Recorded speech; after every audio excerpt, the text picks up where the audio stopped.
Good morning student. Jamnika BEd college के online classes में आपका स्वागत है। पिछली कक्षा में मैंने काव्य शिक्षण के उद्देश्य बताए थे। आज मैं काव्य शिक्षण का विधि आपको बताऊंगी। यह बीएड सेकेंड सेमेस्टर का ही हिंदी मेथड पेपर का एक विषय बिंदु है जिसपे आज आप चर्चा करेंगे। काव्य शिक्षण की विभिन्न विधियां, गीत एवं अभिनय प्रणाली। काव्य शिक्षण की एक विधि गीत एवं अभिनय प्रणाली भी है।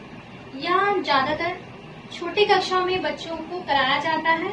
हमने सामान्य तौर पर देखा है जो छोटी कक्षा के बच्चे होते हैं उन्हें गीत द्वारा या फिर अभिनय के द्वारा कविता का वाचन कराया जाता है। जैसे आपने देखा भी होगा, छोटे बच्चों को जब मछली जल की रानी शिक्षिका पढ़ाती हैं तो उस तरह से उसे अभिनय कर भी दिखाती है। किसी भी कविता का अभिनय कर भी उसे दिखाया जाता है जिससे कि उसमें कविता के प्रति रुचि उत्पन्न होती है और वो कविता को अच्छी तरह से याद कर पाते हैं।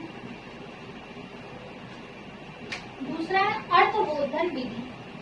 अर्थबोधन विधि का प्रयोग ज्यादातर उच्च प्राथमिक स्तर वाली कक्षाओं में किया जाता है। चतुर्थ वर्ग, तृतीय वर्ग के कक्षाओं में ज्यादातर इनका प्रयोग किया जाता है। इसमें जब किसी भी कविता को पढ़ाया जाता है तो उसके अर्थ को भी शिक्षिका बच्चों को साथ ही साथ पंक्ति दर पंक्ति बताती चली जाती है। प्रश्न उत्तर विधि। प्रश्न उत्तर विधि का प्रयोग कक्ष में सक्रियता बनाए रखने के लिए किया जाता है। इस विधि में जब कविता का पाठ कराया जाता है तो उसके प्रत्येक पंक्तियों से संबंधित प्रश्नों को बीच बीच में छात्रों से किया जाता है जिससे वह कविता में सक्रिय रूप से बने रहते हैं। व्याख्यान विधि। व्याख्यान विधि का प्रयोग ज्यादातर उच्च कक्षाओं में किया जाता है।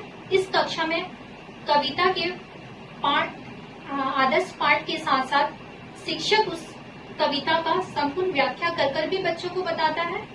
जैसे कि उसमें अलंकार, रस किस तरह का प्रयोग किया गया है, इन सभी से संबंधित बातों को भी वह बच्चों को कक्ष में समझाता है। व्यास विधि। व्यास विधि व्याख्यान विधि का ही एक विस्तृत रूप है। इस विधि का नाम कथाकार व्यास के अनुसार पड़ा। इस विधि में जितनी भी कविता की पंक्तियां होती हैं उन्हें लंबे तौर पर विस्तृत अर्थों में बताया जाता है, प्रासंगिक की जाती है और वास्तविक जीवन से जोड़ा जाता है। ज्यादातर इस विधि का प्रयोग श्लोक वाचन में किया जाता है।